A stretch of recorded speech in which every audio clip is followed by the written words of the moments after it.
દેવભૂમિ દ્વારકા જિલ્લામાં વરસાદ ખેંચાતા અને ખેતરોમાં ઉભો પાક સુકાવા લાગતા ખેડૂતોની ચિંતા વધી ગઈ છે। આ કપરી પરિસ્થિતિમાં ખંભાળિયા તાલુકાના હરિપર ગામના ગ્રામજનો અને ખેડૂતોએ મેઘરાજાને રીઝવવા માટે 2 દિવસીય અખંડ રામધૂનનું આયોજન કર્યું હતું।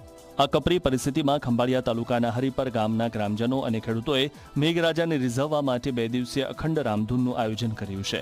જિલ્લામાં વરસાદ ન થવાને કારણે કુવા, બોર અને જળાશયોના પાણીનું સ્તર પણ ઘટ્યું છે, જેના લીધે સિંચાઈનું પાણી મેળવવું મુશ્કેલ બન્યું છે।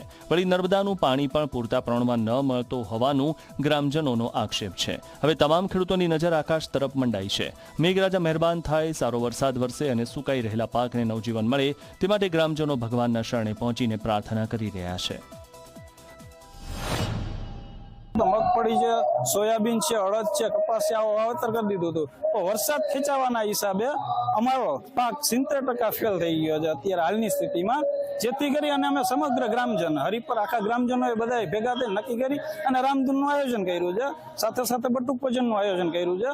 તો હું આ ન્યૂઝ ચેનલના માધ્યમથી કહેવા માંગુ છું સરકારને કે અમારી અવારનવાર રજૂઆત કરેલી છે, છતાં પણ અમને હજી સુધી કાંઈ સહાય કરેલી નથી। તો સરકાર વહેલી તકે આ જિલ્લાને અછતગ્રસ્ત જાહેર કરી અને ખેડૂતને સહાય આપે।